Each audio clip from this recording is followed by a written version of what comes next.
All right. Good evening, everybody. We're going to get started right here on the Royal We Live this Monday night. I'm going to wait just a little bit of time for some people to jump on here, and we'll listen to some music while we allow the stream to go ahead and get up to speed. I hope you guys are doing great tonight. Happy Monday. It's good to be here. Hey, Taylor, what's going on? Welcome. You are always the very first one, bright and shining. How you doing, Jamie? Good to see you here. Hi, Mary Wasinta. Blue, good evening. What's going on? Anita, how are you? It's good to see you guys. It's good to see you guys. I'm so happy that you guys are here. Tonight, I want to get started a lot earlier. I'm going to cut the music out. I want to get started earlier with the phone calls earlier and get through this because I'd like to be able to have people get into the good content of the show right away. So let's go ahead and we'll put the music back up for a little bit. Hope you guys are doing really good. I've been on a series working on anger coming out of narcissistic abuse and what the anger is doing physiologically. We're going to talk about this tonight. Just going to wait a couple more minutes for more of you guys to show on. Hey, Jennifer, how are you doing? Wendy, how are you? Mookie, good to see you. Carol Peterson, it's good to see you. It's good to hear. Well, I can't hear your voice, but it's good to see you, that's for sure. Tanya, good to see you. Dude. Dude. I love it. Sing it with me, Tanya. Let's sing it. You haven't seen nothing yet. Dude. All right, let's go ahead and get started. We got 13 of you guys. We're going to go ahead and get started tonight. Before we get into the topic, I do want to go over some of the good stuff, the basic things of the show tonight. First of all, we are going to, for those of you who are new, be sure to subscribe to this channel for the live shows. Also, hit the bell notification. Otherwise, you will not know when the Royal We Live has started. And finally, last but not least, be sure to connect. This show is all about connecting. Connect with the moderators. Connect with me via the telephone, which the phone number will be posted shortly. But the important thing is to connect. This is for you. This is your opportunity to heal. Since I did mention the moderators, I do want to introduce the moderators to you tonight. Thank you so much to the moderators. Give them a lot of love. Give them just a hand. They're amazing for being here and the support that they offer. Taylor, thank you. Blue, thank you. Tanya, thank you. And Dee, thank you so much. Everybody who is here on the Royal We, you can ask them questions. You can talk to them, communicate with them, find out what's going on in the Facebook chat as well. There's a Facebook community, lots of support. There is no reason for anybody to be struggling with regards to what to do when the narcissist comes knocking and comes hoovering, because they will. And when you have a community that's got your back, there's really no reason to mess up as far as that goes. Before we get started, this is going to be 18 plus content. Viewer discretion is advised. We are talking about abuse, and as such, use your discretion as far as having people around, depending on what it is that we are talking about. And now, guys, let's go ahead and get into the Royal We Live. Thank you so much for being here. I'm so glad that you are. Again, the Royal We Live is brought to you by you guys. It's brought to you by your support through Patreon. And I know that Patreon is something that I have not been posting on yet, and I feel like a failure. But it's a lot, YouTube, Patreon, it's a lot of stuff. So, but visit Patreon. There's going to be links down below, and I will get that up to speed as soon as I figure out the best way to use that. But that is what is supporting this live venture that we're doing right now. And with that, let's go ahead and get into tonight's topic, what we're going to be talking about. As soon as I get it up here, I know I've got it here somewhere. Here we go. We're going to be talking about anger. All right, guys. Anger is the video that I was supposed to post this weekend, and it's a different take on anger and coming out of narcissistic abuse. The reason I wasn't able to post it, I wasn't able to finish this video because it started raining, and I don't know what's going on here in the Midwest. It just rains nonstop. It's terrible. And Blue, if you don't mind, if you can get the telephone number up just so people can get prepared, you guys are welcome to call in. and talk and chat, share your stories. But here's the issue with anger that we want to talk about. Anger is, and I've made lots of videos on anger, but a lot of times people question whether or not they're the narcissist because they experience anger. This is an area that I struggle with because when I was coming out of narcissistic abuse myself, I didn't quite know what to do with the anger that I had. And I'm going to add into this that for the most part, your parents, your best friends, even church counselors, as I experienced, they're going to tell you that it's wrong to feel angry. Okay. And I'm going to go against that. I'm going to tell you right now that it is not wrong to be angry. In fact, I'm going to encourage your anger. And I'm also going to get into why you are not a narcissist. There's a completely different physiological reason as to why you're not going to act out narcissistically. There's another good question I get asked, and that is, should I take revenge on the narcissist, right? And I get this question a lot. Someone breaks up with the narcissist or gets away and says, Kevin, should I go back and get with them just so I can take revenge? And I've often, and I understand that question. A lot of times I have thought of different ways to try to get back, and, through anger episodes, you think of these things, but the reality is if you have to ask whether or not you should get back involved with the person so you can get back at them, if you have to ask that question, then it means one thing. It means you're not going to. That's what it means. Because it means you're not a narcissist. If you have to ask, you're not going to do it. And I'm going to get more into that with this topic on anger. You see, anger is something that we all experience. It's part of our human nature. Anger is something that has good parts about it. If it wasn't for anger, you're not going to get rid of all of your anger. You can't get rid of anger. If you do, you get rid of motivation, you get rid of drive. Now, I've made other videos talking about how anger is meant to be transformed into a righteous indignation. Righteous indignation is something that allows you to stand up. It gives you drive. It gives you motivation. It allows you to set boundaries. It allows you to stand your ground. It may even set your course and your path in life to achieve great things and to help a lot of people, right? As a matter of fact, I would say that the royal we is 95% anger. It is. And then the rest of the other 5% is creativity, right? And because it's the anger that is the driving force behind it. But it's not an anger like, let's mob and go get them. That's not what it's anger that's turned into indignation, which is turned into, let's help people understand this. Okay, so this is the good part of anger. Now, there's a dark side of anger. There is a dark side of anger. And the dark side of anger is also very, it's primitive. It's part of humanity. The dark side of anger is instinctual. And it has everything to do with fight or flight. It's survival. It's a part of our primitive makeup. It's the type of anger that will save your life should this time arise where you don't have time to think. You have a biochemistry that takes place. You have the amygdala, which starts to release adrenaline and chemicals that are going to give you superpowers, and you can fly away like Superman or do amazing things, right? Not really, but you understand the point. There's something that happens inside internally, and it's for self-preservation. This can also be a dark side of the anger, okay?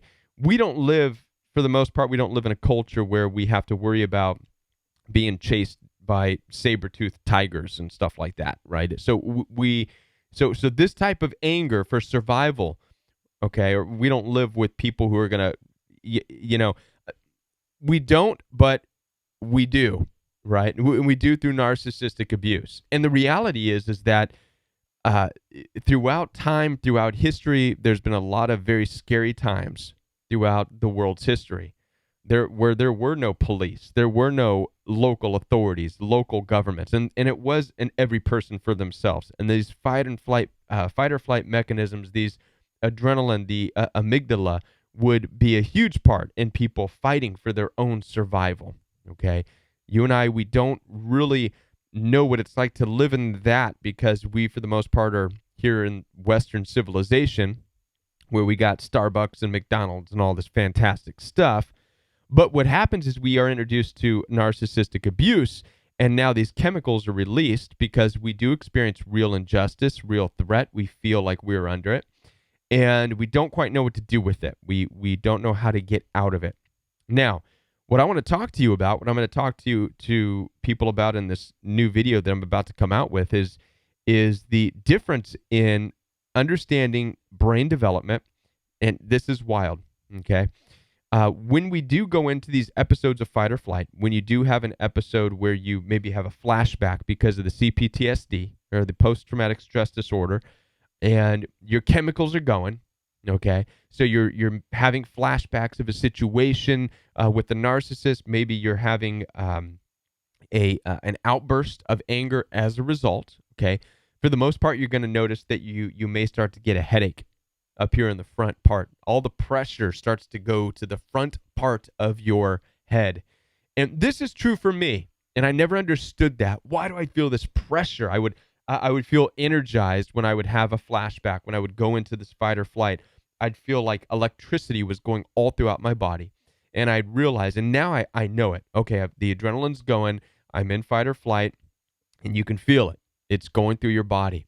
You're tensed up. You're angry. You go into a mental fog. You may not be able to think, okay? But at some point, what's going to happen is you're going to start to feel this pressure. It goes straight to the front of your head, and that always got to me. I'd go, why does my head feel like there's so much like a pressure? Not quite a headache, but just a pressure there in the front. And so I was doing research and looking into it. And the frontal part of your brain is known as the prefrontal cortex. And the prefrontal cortex is literally responsible for processing your emotions, not only your emotions, but your social interactions with people. So in a healthy, normal person, if you're experiencing fight or flight, you're going into this rage, and your body's going to act out for a little bit, but then it's going to go straight to the processing center, which is the prefrontal cortex. And it is going to process that up like a computer. Just boom, boom, boom, boom, boom, boom. It's churning, and what it's doing is separating. Are you in a real threat, or is it a perceived threat? And that's what's really going on. Separating it out. It's processing like crazy. And this is why it feels so pressured. You can almost feel it like heating up. And that's the best way to describe it. It's like an overheating computer. And because it's just processing. And as it's doing that, it's calming down your amygdala. It's calming down the chemistry. So this is a physiological event that's taking place in a normal, healthy, developed brain. And this is the single reason as to why you are not going to go after a narcissist and get revenge. It just doesn't work, because your prefrontal cortex, the prefrontal cortex of a healthy individual, is not going to allow that. It's going to understand and separate and make a difference between a real threat and a perceived threat, okay? And it's going to reserve that. Now, why do I bring this up?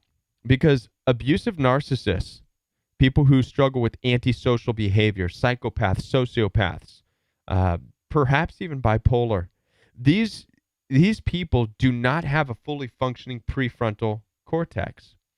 And I'm giving away the whole video here, but you guys deserve it because you are the live group.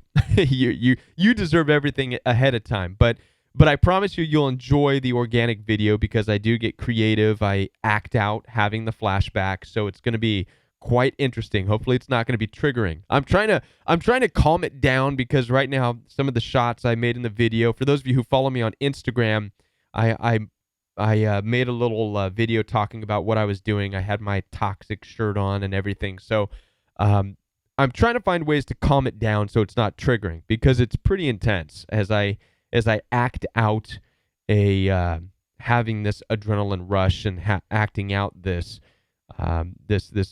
kind of a hostile, violent fantasy, a flashback, right before your prefrontal cortex takes over and works to calm you down. Now, in understanding this, like I said, the narcissists and also psychopaths, sociopaths, it is medically proven that they do not have the functionality in their prefrontal cortex. There is a physiological difference between you and an abusive narcissist, a physiological difference that they cannot process in their prefrontal cortex the way in which you can. So what is this? And they've discovered this by taking scans of people's brains. when they started to catch on to this, they started to gather and scan and do MRIs and whatever studies of the the brain functions of criminals. Okay, and people who were known to have antisocial behavior. Antisocial means they do something without care or concern of how it affects themselves or other people. So murderers, criminals, robbers, all these people, and they discovered a pattern in all of them, in that they do not show signs of glucose metabolism in their prefrontal cortex. Where a normal, healthy brain has glucose metabolism, it's lit up, and especially lit up when you're having a flashback, especially lit up when you're calming down from the anxiety of a flashback of being with narcissists. With the narcissist, they don't do that. With the antisocial, with the sociopaths, they don't calm down. They don't have that processing. So this is profound. Because they don't have this ability to process, they do not understand and they cannot tell the difference between a real or a perceived threat. This is why narcissists, sociopaths, psychopaths, this is why they will go after and they will fight as though their life depends on it to get rid of somebody based on a perceived threat. So if you're with a narcissist and you decide to leave them, or you want to break up with them and you become a perceived threat. Well, what is, and it confuses us. What do you mean perceived threat? I just want to live on my life and you live on your life, but they're like, no, they know too much about me and they get crazy and bad things happen.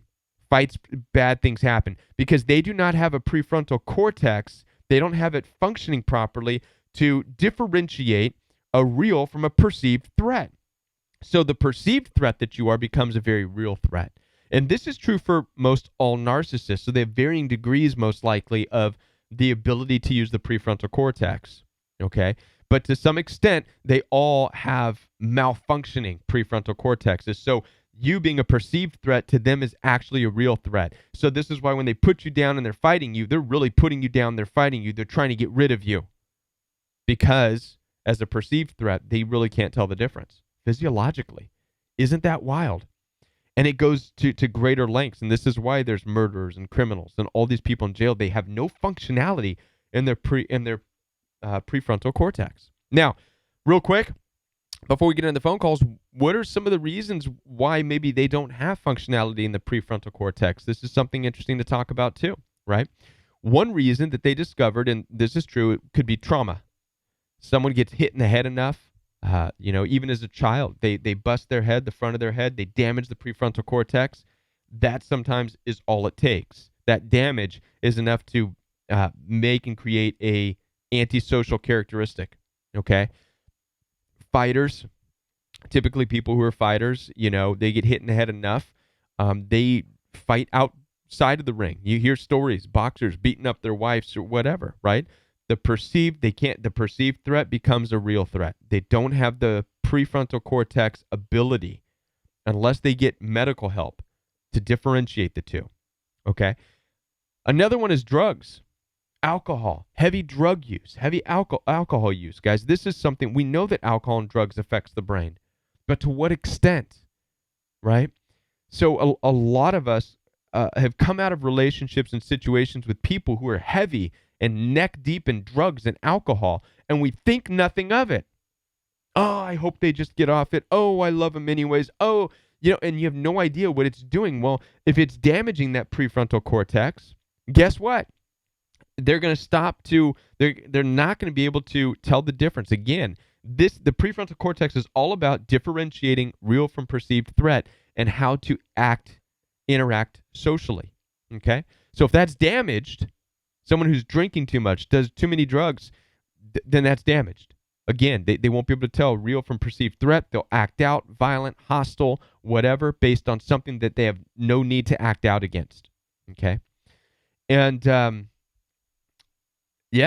that's it, trauma, drugs, alcohol. Another one that I believe is that like muscles in the body, the prefrontal cortex is also a muscle, right? I'm sure it is. The brain is a fatty muscle. So perhaps not exercising, and I don't mean hitting the weights in the gym, but not exercising the thoughts and restraint that can also cause that damage, right? It can also keep it from growing. Anyways, I have gone on way, way, way too long on this topic. I want to hear your guys' thoughts, but that is something that I thought was interesting. So if you are somebody who goes into these flashbacks, you build up this tension, you feel that headache, that pressure, you calm down, you don't hurt anybody, nor do you want to hurt anybody. I mean, you want to imagine it, but you can't really do it. You don't do it.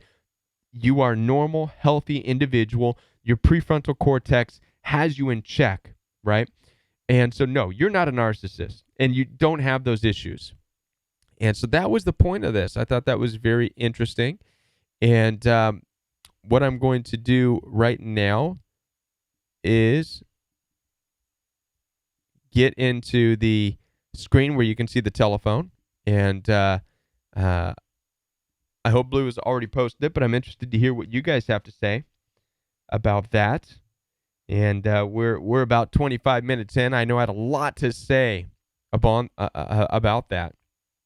And but there's a lot to still discover about brain activity, and it's very interesting, the discoveries of the physiological aspect of abusive people. You know, it makes sense to me now. I have friends who were law enforcement, and I also had a friend through a church I went to in California who was a judge.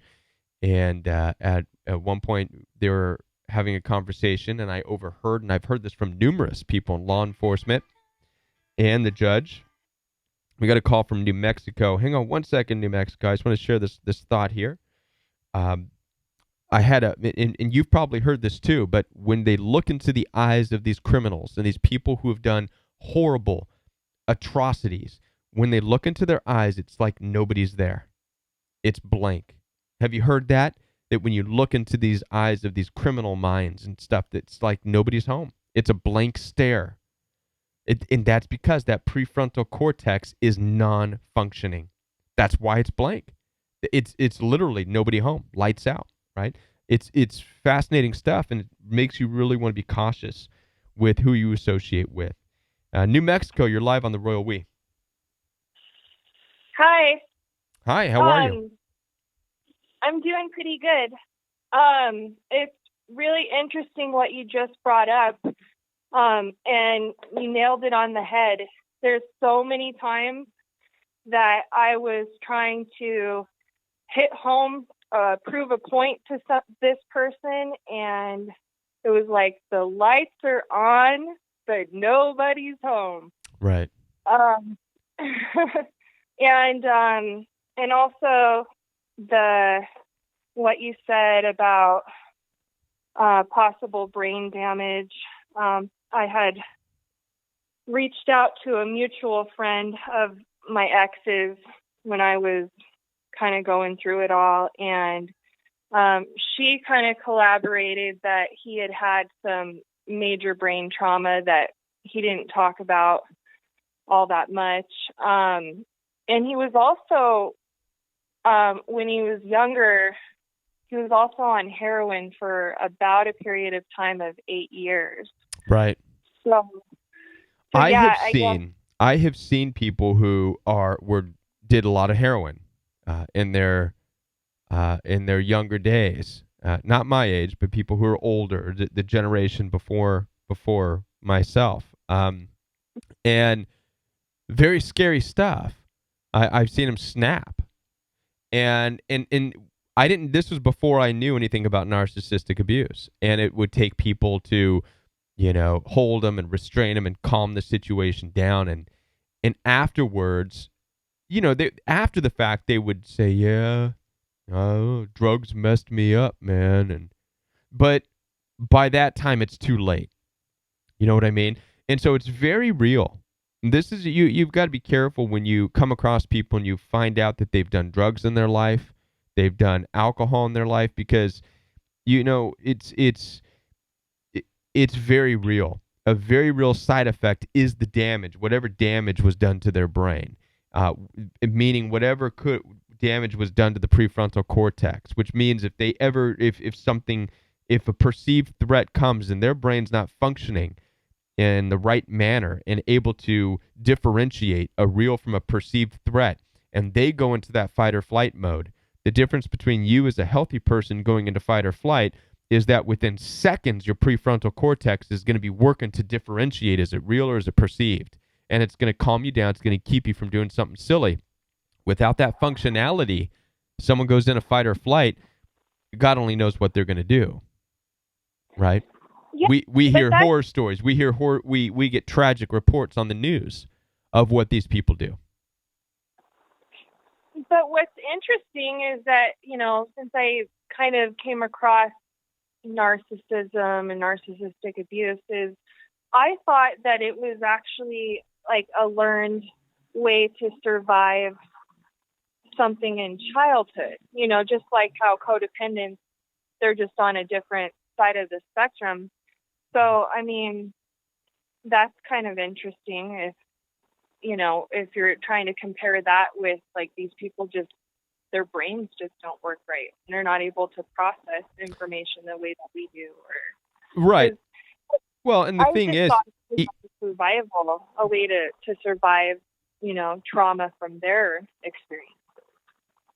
oh, I'm sorry, I didn't catch that last part. What was that? Well, I thought that people have narcissistic tendencies because of it's just a survival, a way to learn to survive from trauma from their childhood. That's one aspect of it.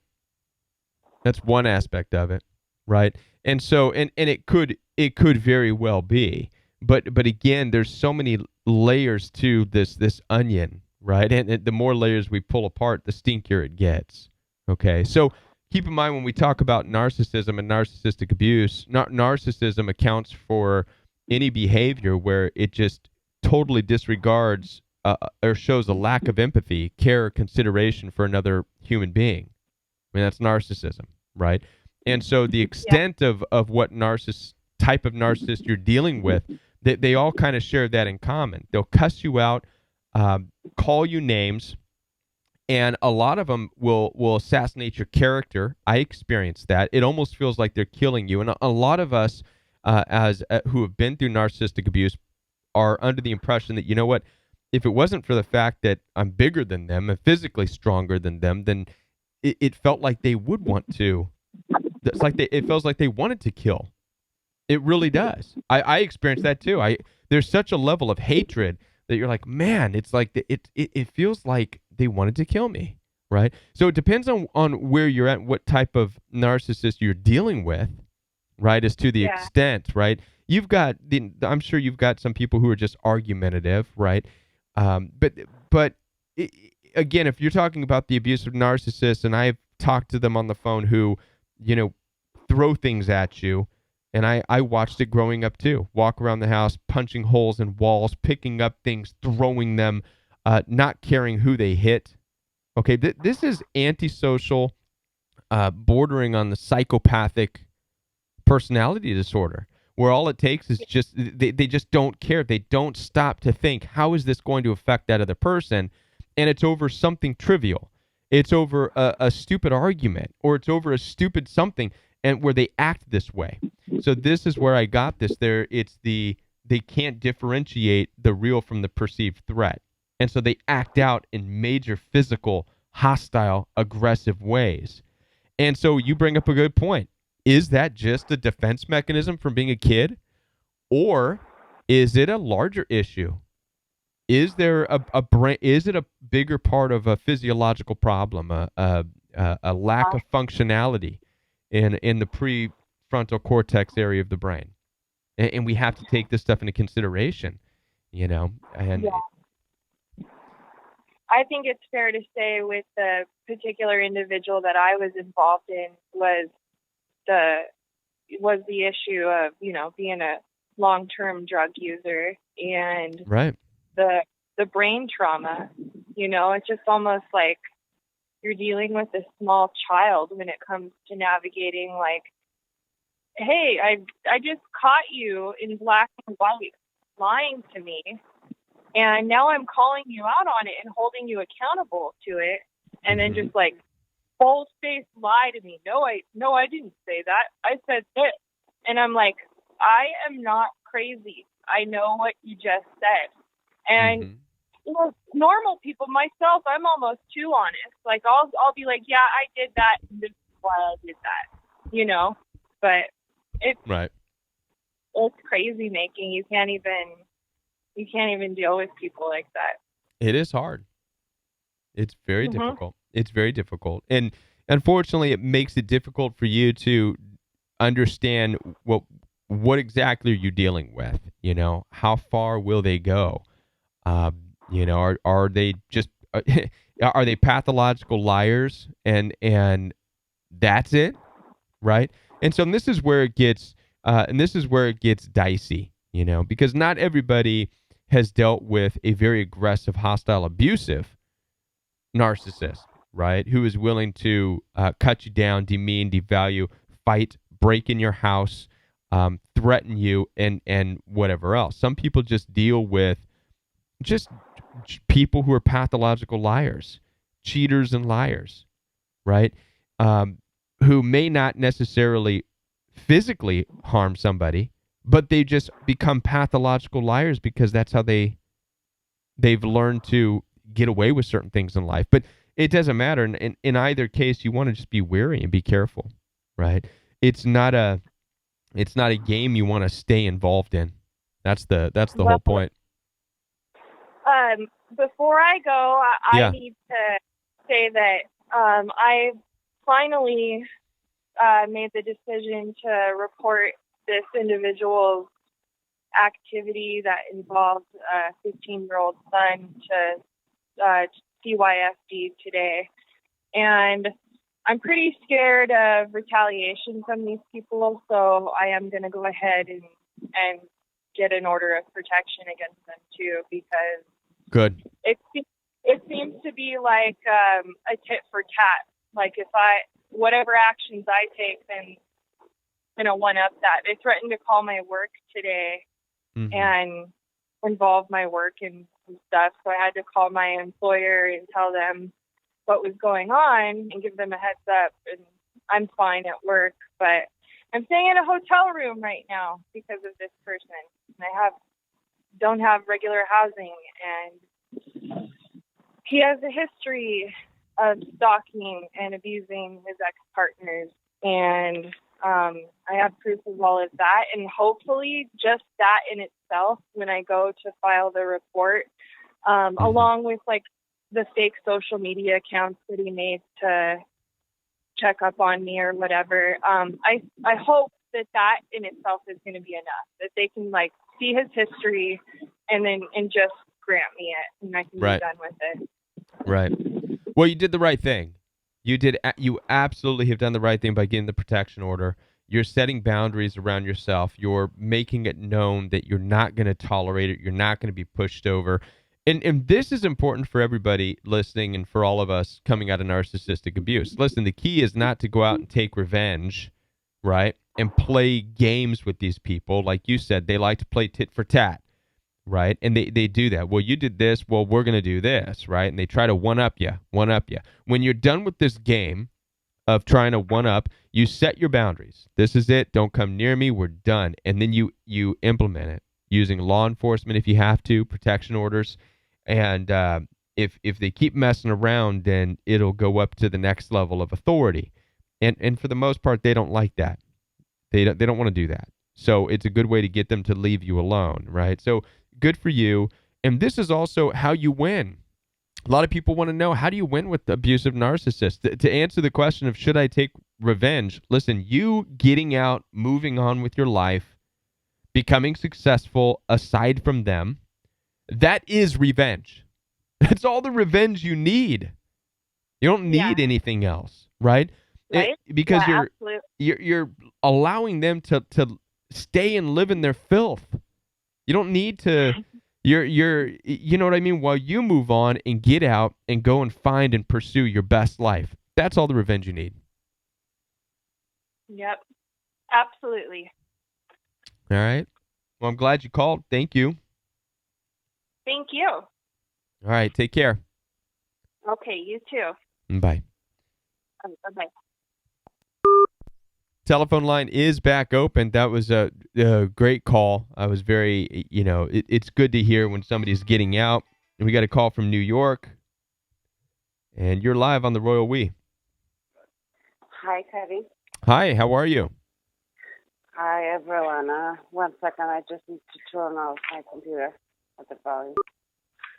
All right, took me 6 months to call you first time. Well, I'm glad you called. Oh my God! All you said today, it's like I'm shaking. I'm shaking, guys, because everything was happened to him. Like he had a really, really serious brain injury when he was like 15 years old.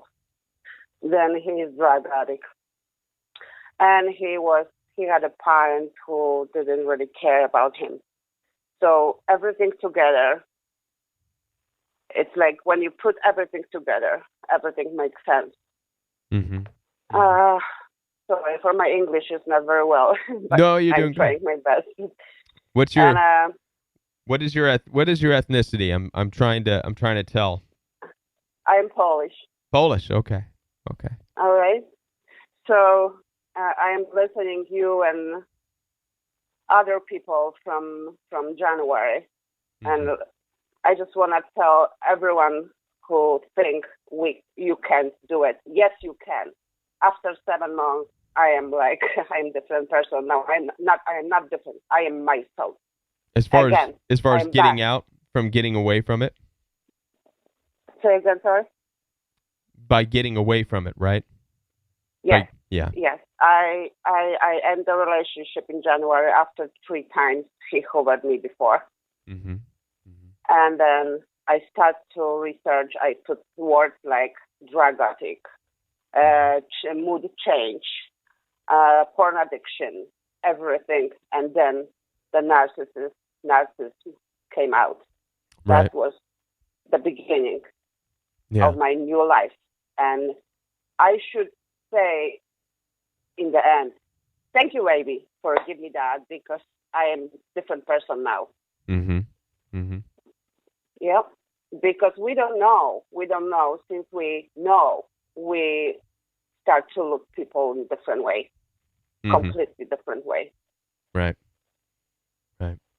Well, good for you. Good for you for getting out of the toxic situation and and and just continue on that. It's hard. There's a great community here for support and any questions, but it sounds like you're doing really good and you know that it's time to do that. It's time to get out of the relationship and this is good.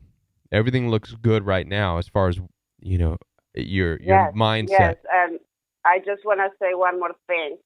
I went for vacation a week ago to Mm-hmm. Mexico with my best friend. Okay, the first morning I went to the beach with coffee and I sit down and I said, all right, let me open the box with the block messages.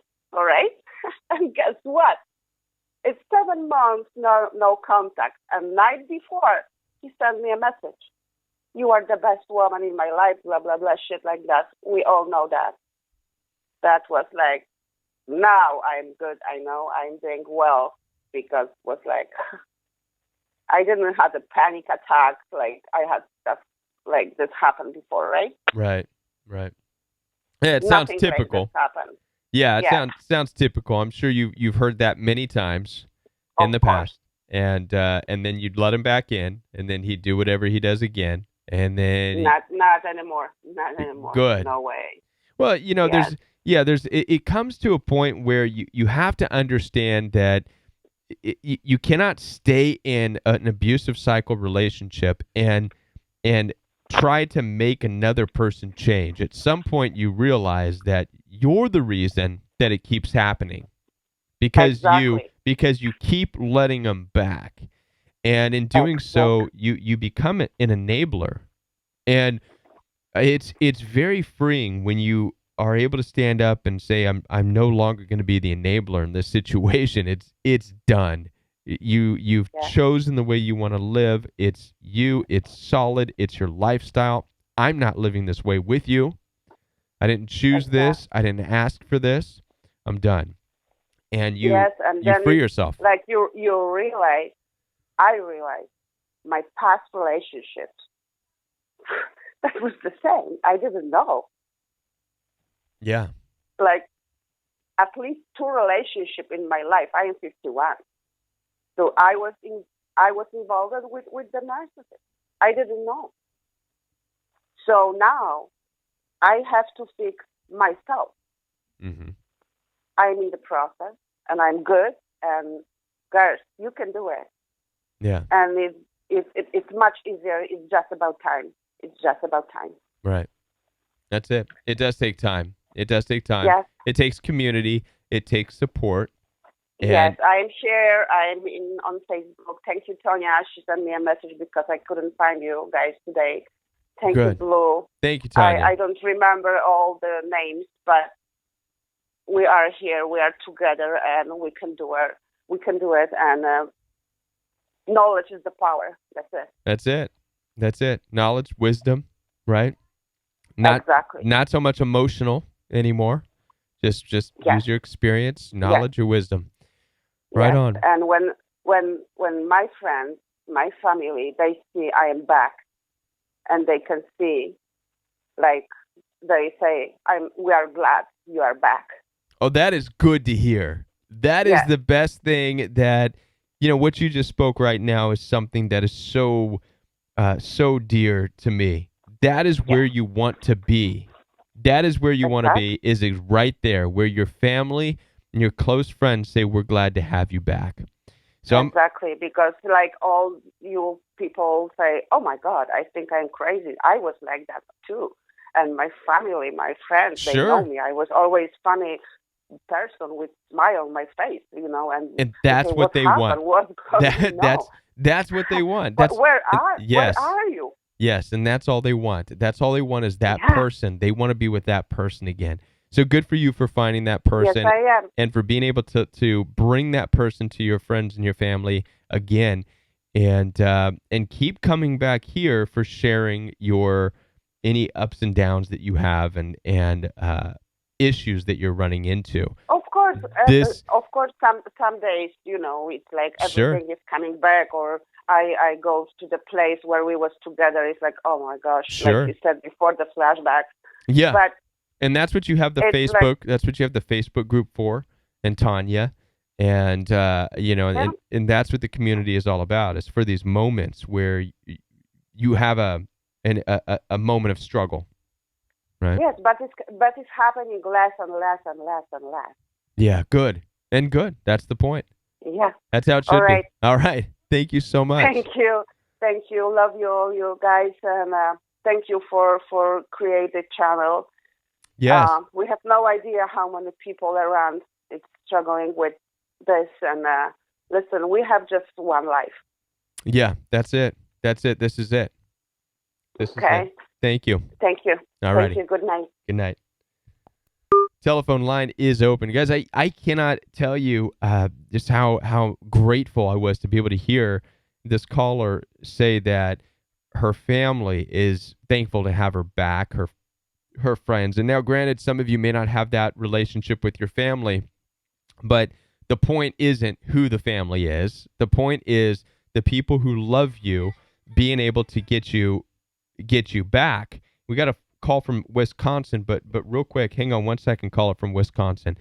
The point is that if you're finding that you're pushing away the people who really love you coming out of narcissistic abuse, it's because you are. Because at some level, they don't want to hear you gripe and cry and complain about an abusive narcissist. This is what the Royal We is for. We carry that burden as a community with you to help you through it so that you can get back to the people who love you, whoever your family is. Maybe it's not your mom and your dad because they're narcissists, but we lost the telephone call. But whoever that family is, they just want you. They want the you that they're used to. So it's important for you to understand that. And this is why this community was created. Caller from Wisconsin, you're welcome to call back. There you are. Thought we lost you there. You're live on the Royal We. Hello. Hello. Hi.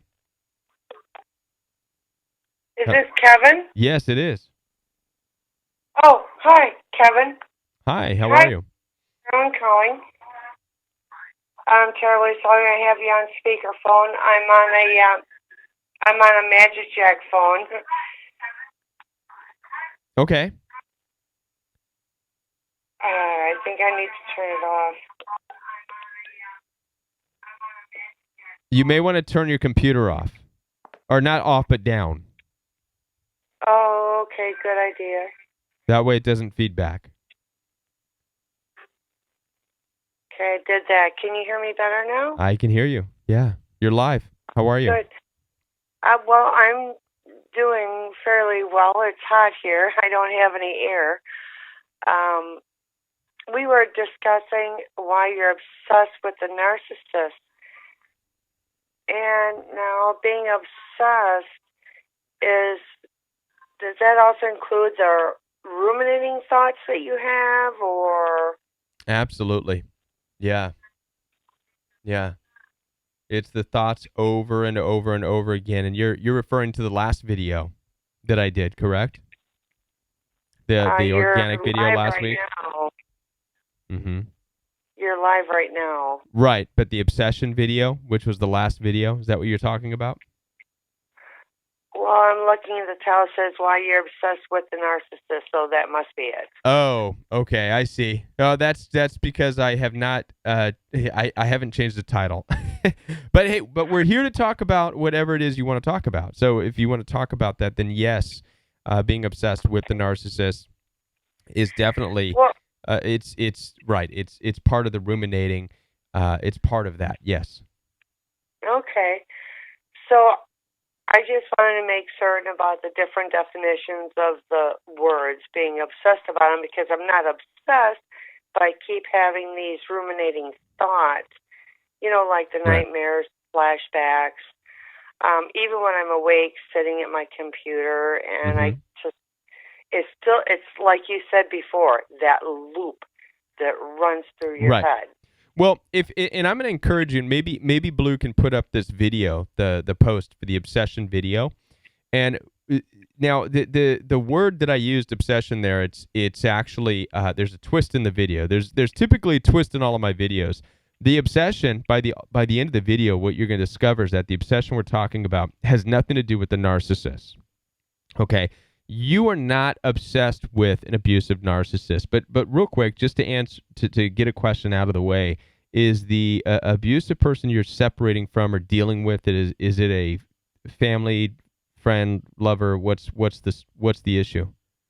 It is my now narcissistic ex-husband. Ex-husband. Okay, Whoa. so the issue is not being obsessed with the individual. It's not wanting that person. That's not where the obsession comes from. It seems like that because you can't stop thinking about the situation. But you're not obsessed with them. You're not obsessed with wanting that relationship back, right? This is why you're stuck, because you don't want anything to do with that individual anymore. You don't want to be in that situation anymore. So that's not what the obsession, that's the twist on the word. It's not with the individual. What you are it's the rumination, that loop, but right? It's not even that. What you're obsessed with is discovering who you are, because you lost yourself in that. You lost yourself in the relationship. You lost yourself because of the demeaning, the devaluing, the negativity, the cheating, whatever took place in your relationship. It broke you down. And you're obsessed with rediscovering who you are because you don't know who you are coming out of these relationships. And this is typical. And the mistake sometimes is to feel like you have to go back and relive and gain this knowledge from the abusive narcissist, the people who tore you down. It's the worst mistake of all time that we make. We think that if we go back to the abusive people, that they will be able to rebuild us. They'll be able to tell us again who we are because they took it from us. That's how we think about it. And so that's the obsession. The obsession is, who am I? And that's why you ruminate, and that's why you go over the situations, is because you're longing for building blocks to build you back up. You know what I mean? So if a narcissist tears you down and tells you you're a stupid crazy, ugly, no good, nothing. What you are curious and what you're wondering and what you're obsessed about is, am I that, or am I know I'm a good, loving, beautiful, caring individual. That is what you're obsessed with. But you're obsessed with trying to solidify that because it's been stolen. Because it's been broken down. That's the obsession. Because of all that criticism that's Yes. still looping in my head, right? That's the obsession, right? So the obsession is not that you want to be with the person. The obsession is that you want to build yourself back. That's what you're obsessed with. But since you look at it as somebody stole it from you, in a way, the obsession is longing for that thief to give it back. It's kind of like, imagine a thief broke into your house and stole a very valuable heirloom, right? Something worth a lot of money from your house, stole it, ran away. You would be obsessed to some degree that they would bring it back because you miss it. You're not obsessed with seeing the thief again. You're not obsessed with being in their presence, but you're obsessed in what was stolen to be returned. This is the concept. That makes so much sense. This is the concept. When you get out of an abusive relationship, you become obsessed with having what was taken from you, your self-identity. You're obsessed with having that returned to you. But just like all thieves, they're not going to bring it back to you. An abusive narcissist will never bring back to you the what they broke down in you. They don't know how, because they're thieves. All of them. They're just thieves. They take from you and leave you destroyed. They cannot bring it back, right? And so that's what the obsession is. So I'm glad you called on that, and I do encourage you. Hopefully, Blue has posted that video. It was the last video that I made last week. When the narcissist becomes you. What's that? She just posted identity theft when the narcissist becomes you. Yeah, no, that's not the one, but that she'll probably she'll post it. You'll see it. You'll see it. It's the video from last week, or you can just go on to the videos on the Royal We page, and you'll see the last video from last week. It says obsession. Okay. Yeah, because this one said why you're obsessed with the narcissist, and I'm not obsessed with them. No, I just have these ruminating thoughts every morning, and it's just like, like the, what you would say, the trauma bond, and just that loop that you had talked about before in the past. Right. That goes through your mind. Yeah, right. Yeah.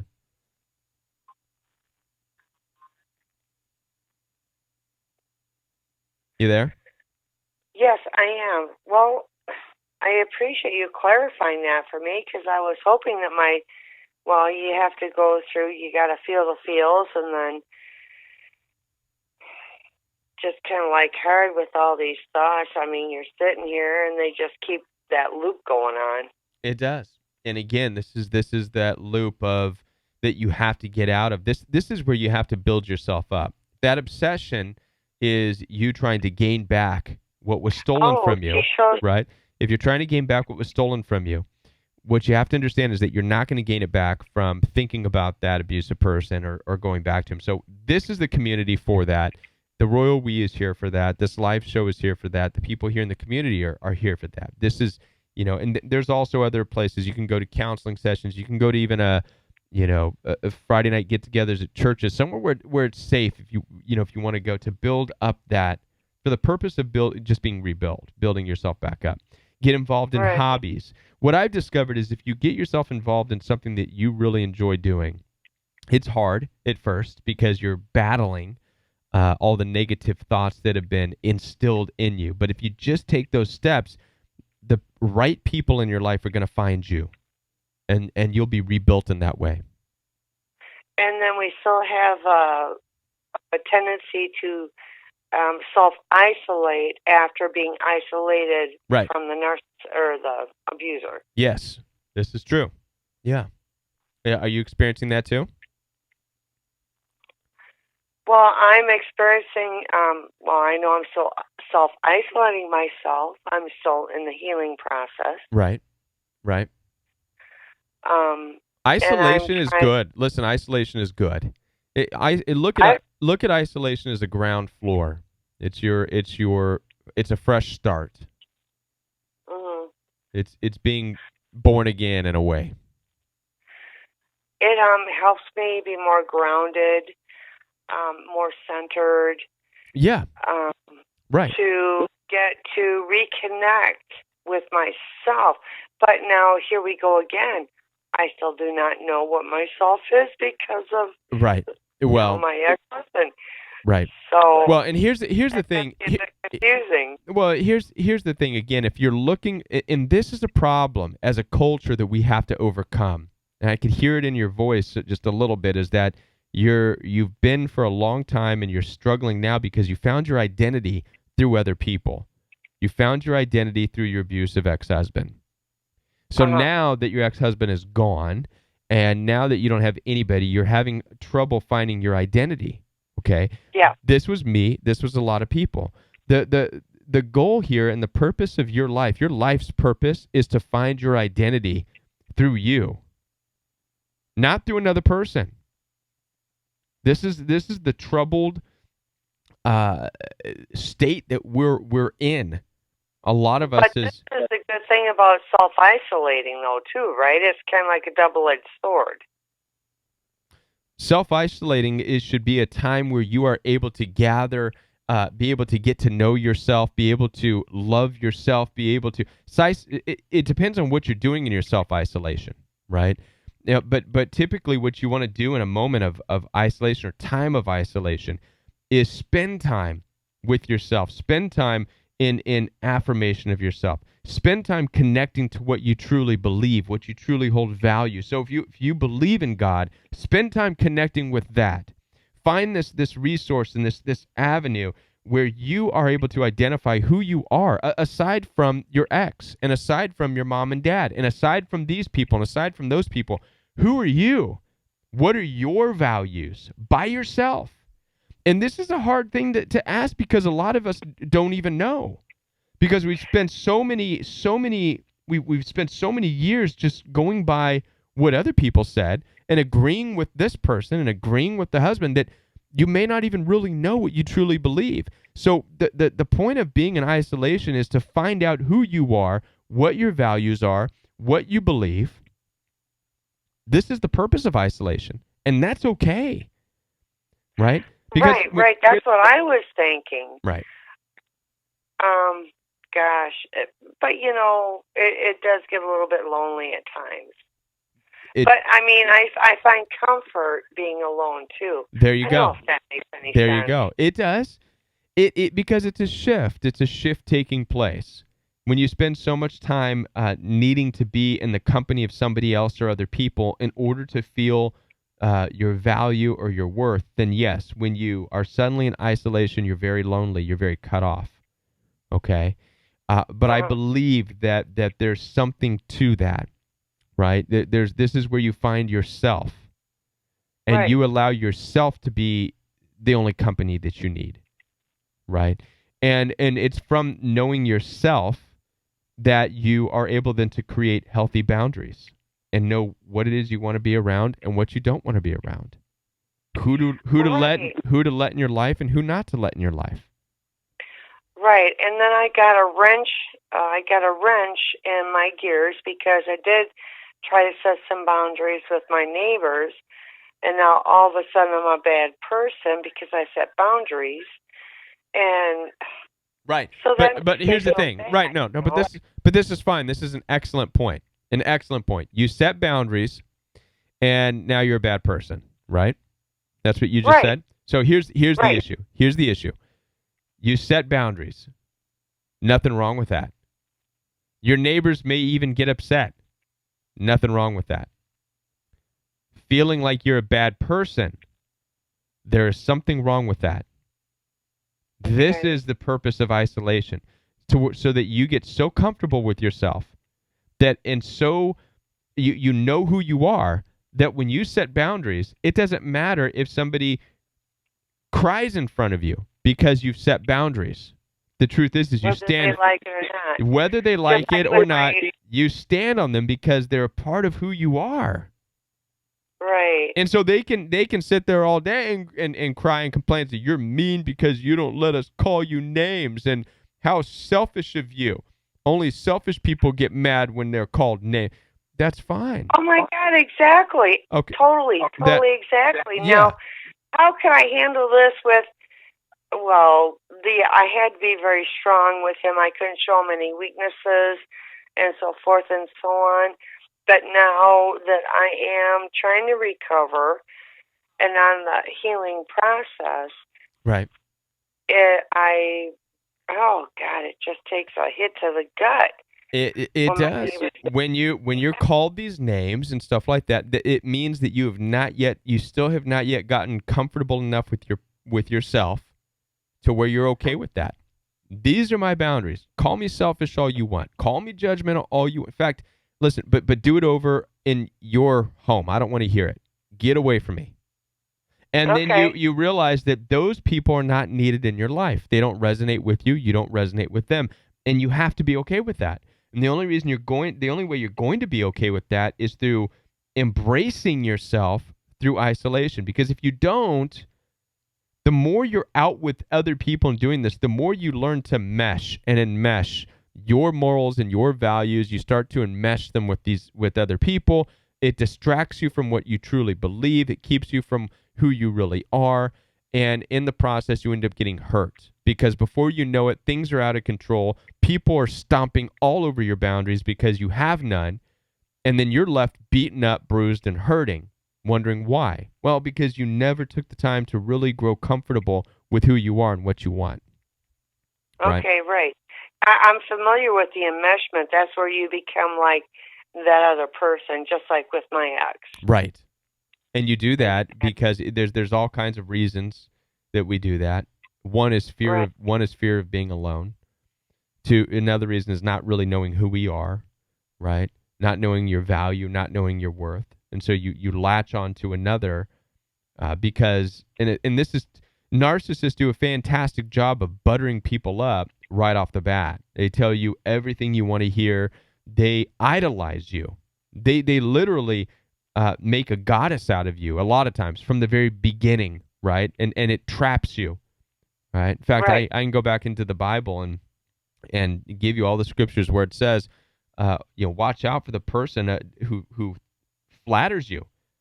They're throwing a trap. They're throwing a trap under your feet to get you, right? It's the classic example. I mean, how do you catch a rabbit in a box? You put a carrot underneath it, right? Rabbit goes in there, boom, you got him. Apply this principle in humanity. How does a narcissistic, sociopath, psychopath, crazed person, what's the first way in which they try to catch somebody? Well, find out what that person wants and give it to them. Right? Some of the worst atrocious things that happen to people throughout history were done by people who weaseled their way in. By smooth talking. Oh, you're beautiful. Oh, you're this. Oh, you're that.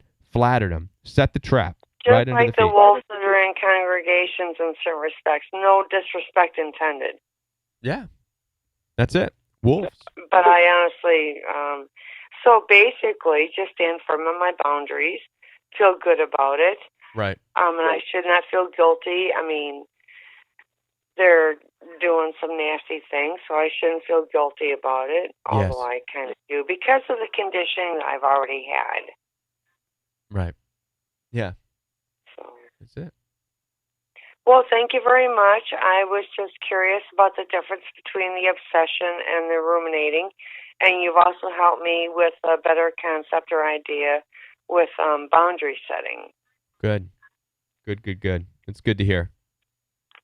Thank you so very much, and you have a wonderful evening. Thank you. You too. Bye. Bye-bye. All right. We are just about out of time to tonight. Well, I'll go ahead and take this call from Arizona. I spoke too soon. Last caller of the night, Arizona. Thank you. You're live. Hello. I'm actually calling from Pittsburgh. Kevin, it's such a pleasure to speak with you. Thank you so much for being there for me and everyone else. We really appreciate you. Thank God for you. Thank you. You're welcome. I'm Tracy. I'm calling out Pittsburgh. I wanted to make a statement about you know how you talked about the love bombing stage Yeah. and how, they idolize you and tell you all these great things, about yourself. Well, Kevin, I am genuinely, I'm naturally that way. Like, I compliment people and tell them how great they are. Ironically, when I was with the narcissist, he told me that he was uncomfortable with me telling him things like that.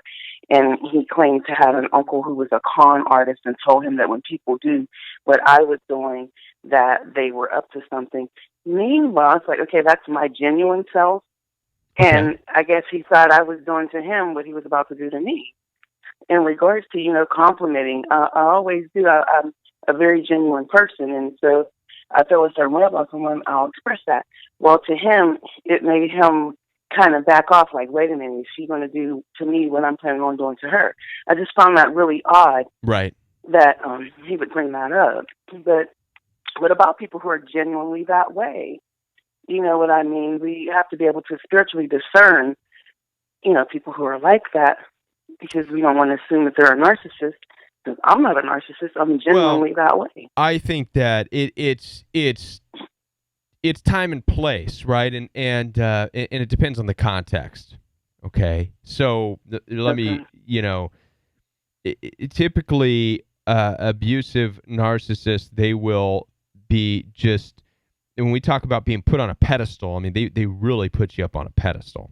Okay, Right. it really takes you on a ride that, oh my gosh, you can feel high. You feel like, I mean, we're talking wild gifts and stuff. I mean, I was in my situation, I was just, one day I showed up and I had a brand new set of golf clubs by one of them. Hey, we're going golfing, and by the way, these are yours. And just overwhelming. And I just thought, wow.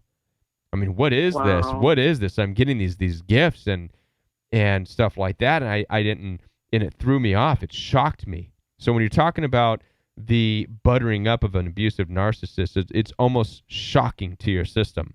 You haven't experienced. Well, you haven't experienced I'm that kind of. I'm genuinely that way, though. Well, I am genuinely that way. Then I would say this, first of all. Don't be. Don't be, because, and I found that out. And I'll tell you why. Because it's not necessary. Okay, if you really care for somebody and you want to get to know them, you're going to get to know them, not by spoiling them and not by trying to show yourself as some kind of a mother or a provider or hero. You don't want to be in a relationship with anybody you come across as a hero, or anybody who may start to perceive that you are worshiping them in some way, or you know what I mean. And you don't want to do that. Right. You don't want to do that. Okay. So if that's it, no, don't do that. Don't do that, because that could really damage another person. Because say you do that, and down the road, maybe you decide you don't really like them. Well, guess what position you've just been put in in the beginning looking like the narcissist. Yeah, because in the beginning of the relationship, wow, you really just you made their world. They dropped everything because they didn't know. They never had that experience from a woman like you. And then now, I learned it's not quite. So my suggestion to you, if that is you, is to save it. Save all that good stuff, right? Will. Save all your goodies for somebody who you really get to know, and someone who you really love, and someone who's proven to you and shown to you that they're worth it, they're valuable, and they're into you for the long haul. I mean, there's if you find this and you're in a dating relationship or whatever, then over time you can start to draw out these goodies and these surprises. Okay. And it's not all at one time. It's not all up front. Besides, when you approach relationships like that and you go head in all up front like that, what are you leaving for the tail end of the relationship? Nothing to the imagination, huh? Nothing. You're right. Seriously. I believe I want somebody to be good to me that way. So it's like that's like my language of love. You know how the Bible says, do unto others as you would have them do unto you. And so it's like, okay, I would want to be treated this way, and I'm genuinely like, I love to be a blessing to others, but in this case, I learned, like you said, Kevin, I can't be that way with everyone. Let someone prove that they're worth, all that. A courtship should be a dance where Mm. and typically, you would let in a situation I guess I was going to say you'd let the male lead, but I don't even know anymore if that's true. But it's a dance, and in either way, I tell you what, I believe in that. it's I okay. believe Good. in submission. Well, I do. I am. but it's a dance, and you take a step, and you take another step, and you learn how to move into that step, and then you learn how to move into the next step, right? But if you're going in there, hiking that skirt up, ready to do the Macarena, not even knowing what dance he knows, right? You're gonna overwhelm You're gonna overwhelm him. You're gonna make him go, wow, this is amazing. But not only that, you're gonna wear yourself out, and then you're going to be looking, going, wow, I just gave my best, hiked my skirt up, did the Macarena. I've got nothing left, and well, it wasn't all that exciting because he didn't really know all those moves. So, I guess I better go and find somewhere else, right? Okay, yes, bad sir. stuff. Thank you so much. Yeah. Thank you. Well, I appreciate your words of wisdom, Kevin. Thank you so much again for taking my call and again for being here with us. God bless you. Right on. Thanks for calling. Bye. Okay, Kevin. Bye-bye. Right on. All right, we're going to wrap it up for reals now. Oh, doggone it. You guys, you're calling right in the nick of time. You know that? And I struggle. I struggle to say goodbye. It's a hard thing for me. So we're going to take this call from Michigan. Hi, Kevin. This is Carolyn. Hi, Carolyn. How are you? Good. Quick shout out to all my Facebook peeps, Lou and Tanya and Sunny and Monique. You guys are awesome. I love the fellowship there. I love that group too, and I haven't even been there, but I love the group. You could sneak in someday, and people would be like, "Yay!" My first exposure to the concept of narcissism, having done lots of other, reading conferences and everything on abuse in general, my sister started posting all this stuff about narcissism, and then she declared that my dad was a narcissist and cut him off, went total no contact on him, except that she continued to attend family functions and treat him as if he didn't exist. Mm-hmm. But, we're all standing around saying, what is she talking about? So we, the rest of the family started looking into it, started reading the things she was posting. And I personally was sitting back saying, that's her. Mm-hmm. And as we all kind of started taking a stand and saying, we're not sure what you're doing with the whole dad situation, but we're concerned that you're in the wrong. She was withholding the grandchildren, and lots of rudeness. And I was thinking, I feel like that's her.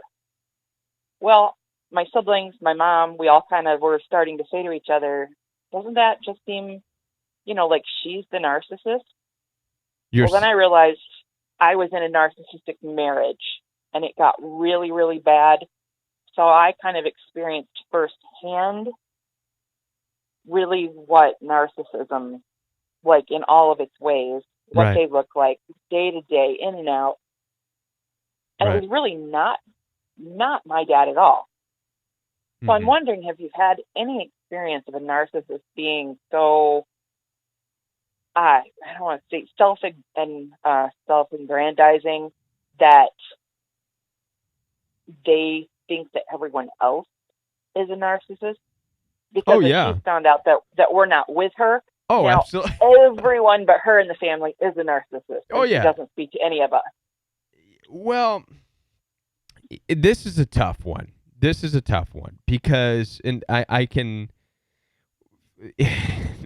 This is a tough one. Okay, and I'm gonna tell you why. Because this in a situation, I'm gonna use in a situation like mine. All right. Yeah. Now, most of the people here are aware of the situation that brought me to what I'm doing with the Royal We and brought me Yep. into understanding narcissistic abuse and what it is a Yep. result of the relationship dynamic I had with my wife's half brothers and sisters and her dad's side of the family. Very different bunch of people from who I am and who I aspire to be. I tried my best to hang out and to be a part of them. The name calling, the cussing, the fighting, and the disrespect. When I say disrespect, I mean like when you try to say, "Hey, listen, can we not cuss? Not call the mocking, the ridicule, the things like, well, you married into this family, the controlling aspects of it." There was one time my son was just born. They wanted to plan his first birthday party, leaving me out of it. I felt like I was treated like I was just some guy she was with instead of a husband and a father. I finally had to say no more, and I walked away from the entire family because what I was up against was basically it seemed like it became collective narcissism. Basically, and this is typical in families. They start to protect their own, and they form a mob mentality starts, especially in a dysfunctional family. And I'm not saying yours is, but when there's a dysfunctional family, they're scrambling and fighting for position. They don't want to be the scapegoat. It's much, and especially when there's so much turmoil already in that family, it becomes an amazing feeling for them, I imagine, when they can push all of it down and band together and say, well, that guy is horrible. Screw him. He doesn't like name calling and cussing. Oh, he's terrible. He's the new enemy. And guess what? This makes the family dynamic. They feel great now. They're like, oh my gosh, we all get along on this. Oh yeah. And then before you know it, and that was me. I couldn't get a word in. I couldn't say anything. I was hated, and I had never experienced being hated by people who at one time really loved me and embraced me and brought me in. I didn't get it. I didn't understand it. I spent nights crying as a man. I spent time on my knees in prayer. I was in church saying, I don't know what to do. People are saying, just love him because that's what Jesus says. And I'm like, you don't get it. Even my love is failing, because it would. I would go in there and say, hey, I love you guys. And literally one of them threw my arm off. They were so full of that anger and that hate. And so I'm saying all this to make this point, okay? That make sure something did not happen collectively as a family. First, make sure if you have that empathy side, if you have that compassion side, and maybe there's a time where you need to be able to sit down, and if you're certain that this is not a result of you or your family, to be able to sit down with your sister and say, listen, I just want to hear you out. What took place. Find out for certain that there's not a reason, there's not some kind of collective something that took place that maybe you're not aware of, but maybe you were a part of, unaware, that caused the one individual to be like, no, I'm done with all of them. I'm done. Because that can really happen. Yeah, we've tried that because we're like the plainest vanilla family, you know. Nobody swears, nobody drinks, nobody smokes, nobody does drugs. We've all spent our lives in church and love each other a ton and get along together and lots of laughter and joking. Okay. And I'm concerned that part of it comes from her illness. She contracted Lyme disease and became very sick. And the more sick she got, the more she was dissatisfied with the support she was getting. Right. That could be too. Even though my dad was there every day, cooking for her, cleaning her house, caring for her children. Yeah. And she got very frustrated and said, "You're not loading my dishwasher right." Then it was, "Oh, you're not talking to my children right." And he's like, "We're doing schoolwork," Yeah. And it just all of a sudden it blew up, and she wouldn't talk, wouldn't say what the problem actually was, but you're cut off, you're no longer part of the family. And I mean, the rest of us are all just grieving that she has done this for the last 7 years, grieving that basically my dad passed away a year ago. So it's too late. The grandchildren lost the last 6 years of opportunity to know their grandfather. Right. And we all grieve for that. We still invite her to everything. Yeah. and good. and welcome her, and Good. and Good. loving and participating. But she just the only thing she comes to is if there's going to be extended family there, Right. and then she treats her family of origin as if we don't exist. But she'll talk to in-laws, she'll talk to like cousins and aunts and uncles if we're at family gathering, but she won't talk to me, her sister, her two brothers. She sort of talks to Mom, but she has things against Mom too that are kind of Mom's nature that we all know. You want your mom to call you more often, but sure, that's not my mom. Just she's not a phone caller. So things like that. She's like, you're not doing what I need you to do for me. Right. We're doing everything you let us do. It's rough. I hear what you're saying. It sounds like a very rough situation, and you know, and without knowing the whole backstory, and obviously there's a whole backstory. You've talked about probably a couple years worth of stuff. Meanwhile, you guys have a lifetime of stuff, right? So, and we don't have the time to go over everything that would add up and bring a person to this point. And I think that it's fair to say that, at some point in life, things do catch up, right? And sometimes people aren't able to shake certain things that have happened. Does it make them a narcissist, or does it just possibly, or does it just make them done? And then fascinating. It's difficult. It's difficult. And so, but here's the bottom line of this. And you brought up that she has an illness. This could be a huge part of it too. Okay. Yeah. Illnesses change people. Listen, when I became a father, it changed me as an individual. Where at one time I may not have cared about people cussing around me and calling names and this and that. Oh, yeah. In fact, I know I was around that in high school and it didn't bother me. But for some reason, when I became a dad, life changed. And my goodness, you hear every word. I hear every word, and people better be respectful or I'm out. And then, you know what I mean? Yeah. And I have to live by that, and that's what I'm doing. Yeah. And so there can be all kinds of changes taking place. And so I think that one of the things we all struggle with family is this understanding that at some point anyways, family is not, it's a cultural thing, and I'm not sure what exactly culture you follow, but depending on the culture, family is not necessarily something that has to even stick together. There's no rule that says that. As a matter of fact, there's a scripture, and you're not going to like this, but the disciples, and I tend to lean on the Bible for these things. And of course we have, therefore a person shall leave their mom and dad and cleave to their new spouse, right? Is she married? Yeah. She's married, right? Okay. So they should cleave to their new spouse and become one flesh. So she has a new family. And I know that's not what you want to, and people have a hard time hearing that. She has a new she has a new family that comes first before anything, before dad, before mom. And a lot of times families that are real close together and have that mentality, blood's thicker than water, and they have a hard time with that. And there's another one too. The disciples were asking Jesus, or not asking him, but they said, "Hey, your mom and your brothers are over there. They want to talk to you." He was busy doing ministry, and he looked at him and said, "Who's my mother? Who are my brothers? Who are my sisters?" And he pointed over to the people who he was ministering and doing things with on a daily basis. He said, "This is my family. Stop with this. We go make that your priority. No, this is my priority, right?" Mm-hmm. And so there's all kinds of different ways, depending on your culture, your beliefs, and your values. There's all kinds of things that are going on, and so a lot of it is just very transitional. Is it completely narcissistic? I don't know. I mean, is she?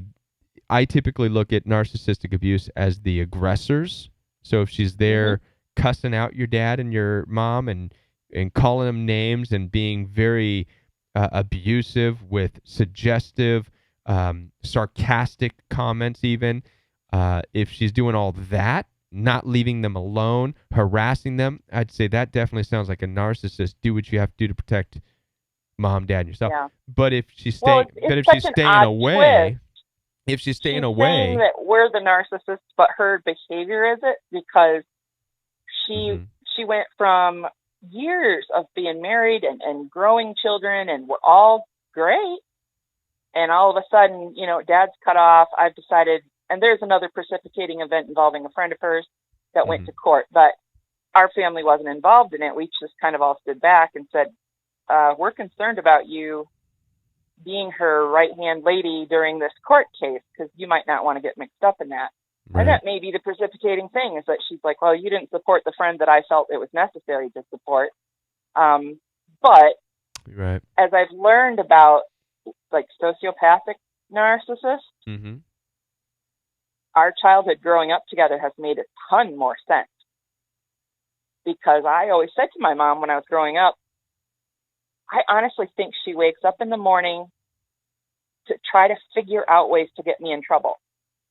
And I'm 5 years older, and my mom would say, oh, she's not old enough to be scheming.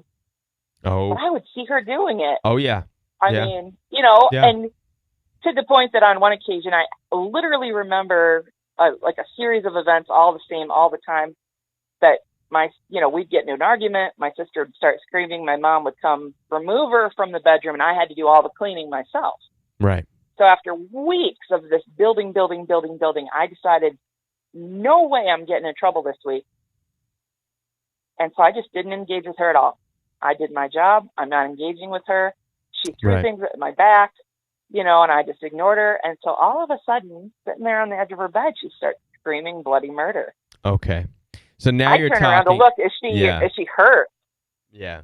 Now you're talking about typical narcissistic type stuff. You there? You're breaking up. Are you there? You're breaking up. Oh, I've reached my 20 minutes. There you are. Uh-oh. I'm losing you. Hello? I lost you. I'll say thank you if you can hear me. And There I'll you talk are. to you again sometime. There you are. Yeah, we'll end it on that. I'll follow up with a little bit more talking here about the other side of that as well. But thank you so much for calling. Yeah. Alrighty. Thank you, Kevin. Bye. Bye.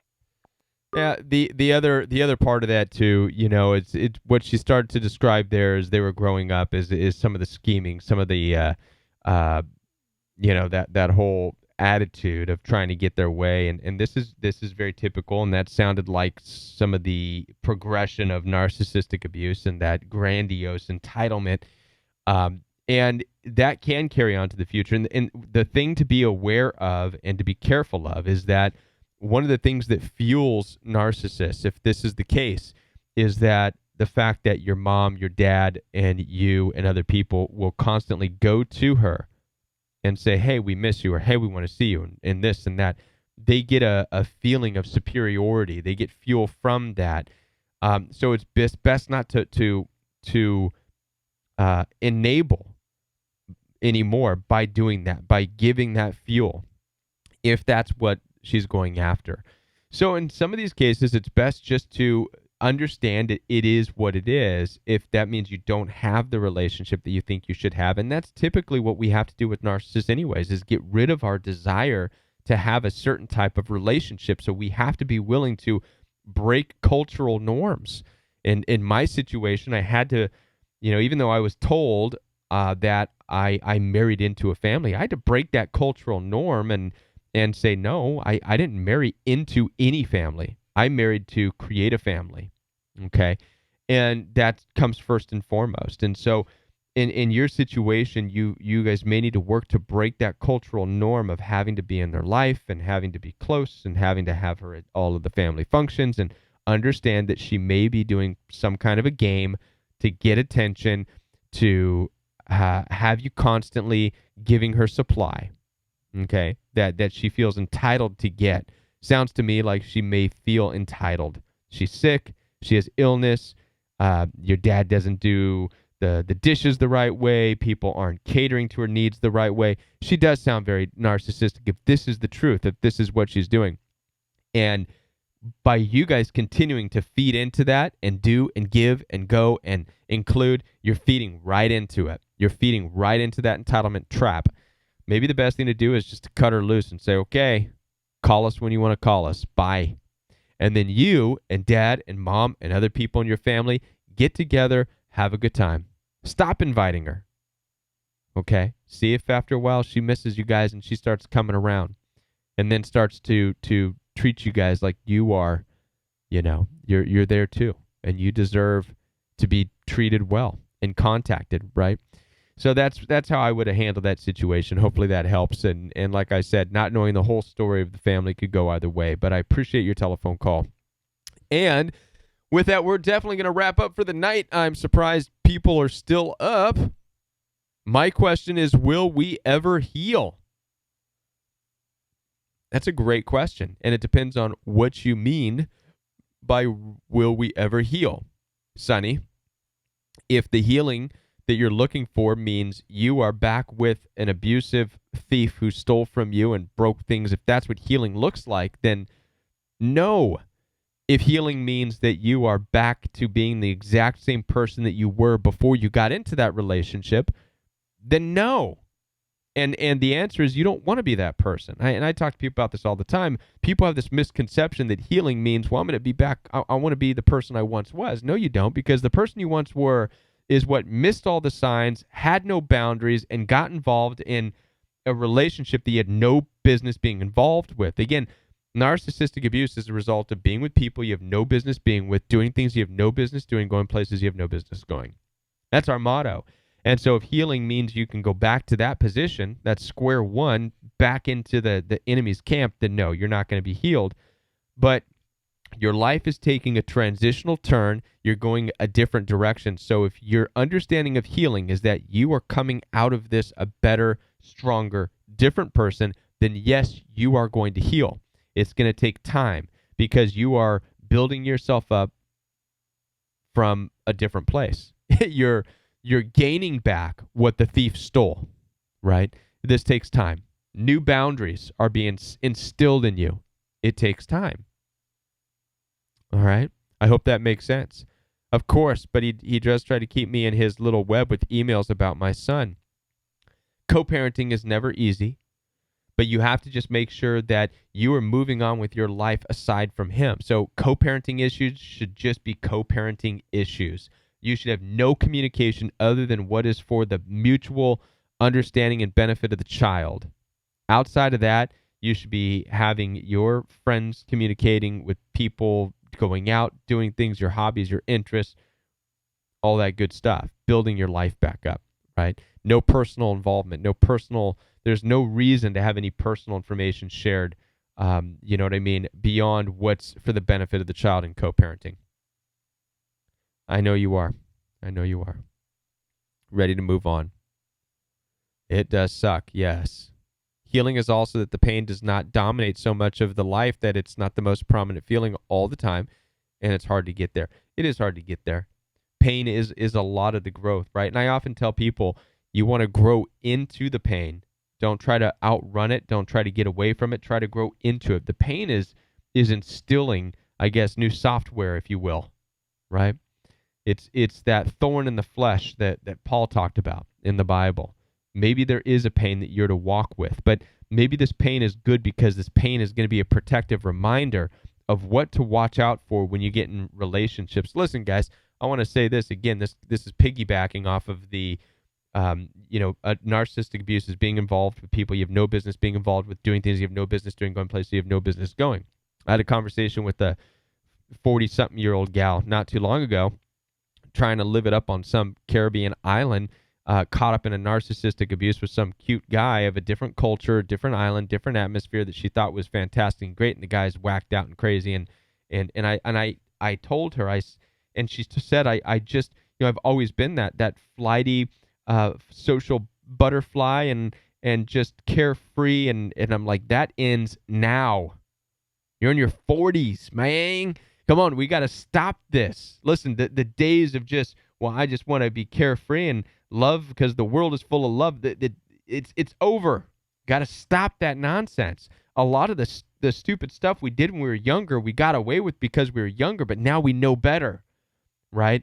And a lot of us, we watch these horrible things that take place of people getting together with wrong people, and it ends horrible and tragic. We see it on Crime Watch, we see it on the news, and we think, man, well, that sucks for that person, but it can never happen to me. Yes, it can. And a lot of people are just one stupid mistake from that happening. So we have to break that and take life a little bit more seriously with our future relationships, with people we get involved with. We have to take it seriously. Have to take the world a little bit more seriously. Whoever wrote this notion that just, see the good in everything. I mean, I get it, but hopefully now you understand that, no, you don't really get it, right? It's okay to go out loving people, but you got to be careful if you want to love people, all right? We really do. We've kind of let all of our guard down, let our boundaries slip. A lot of us who even go to church, call ourselves Christians, we've forgotten what that walk even looks like. We've given ourselves over to wolves, and we knew better, did it anyways. So now, as a painful reminder, it's there to make sure that that doesn't happen again. And that pain in your life may just save your life, right? I know it's harsh, and sometimes these things that we talk about are very harsh realities, okay?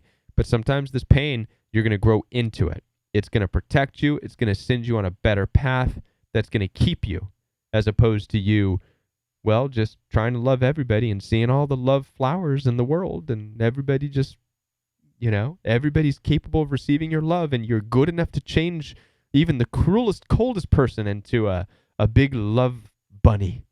No, not real. Not real. Yeah, it does hurt the most, Heather, is that we knew better. It does hurt. That's part of the pain, right?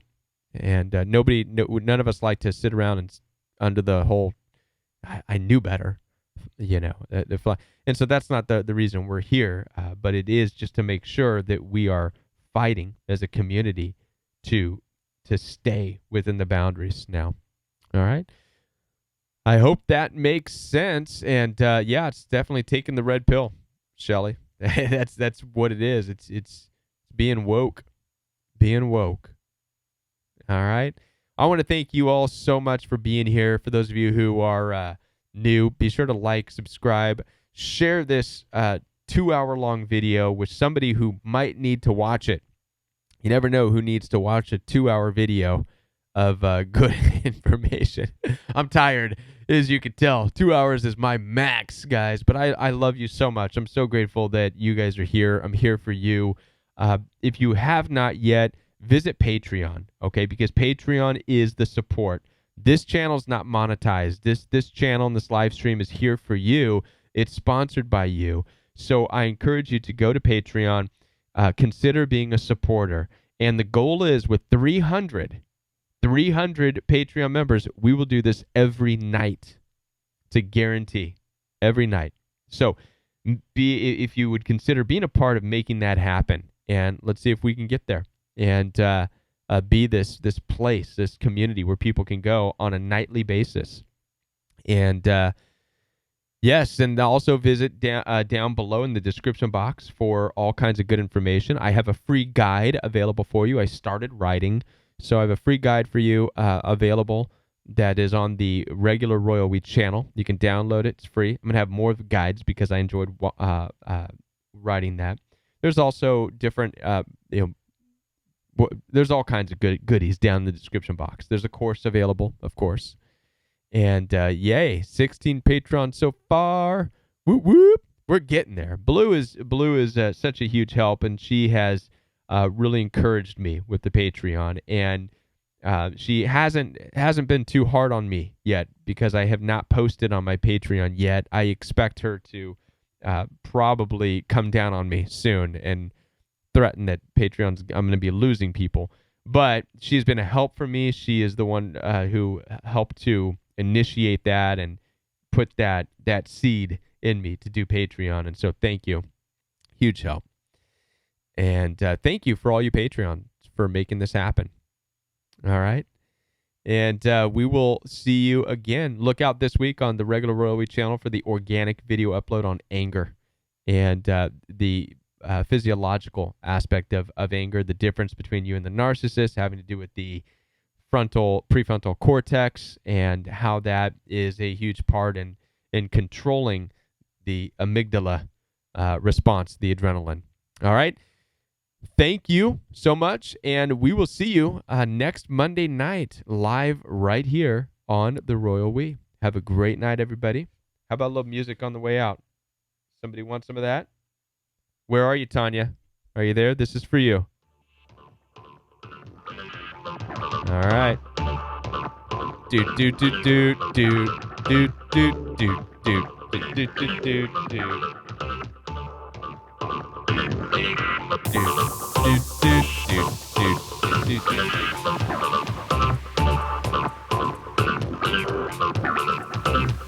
I'll let it play out a little bit for Tanya here. Here we go. Dude. I love you. I love you guys. All right. Have a great night.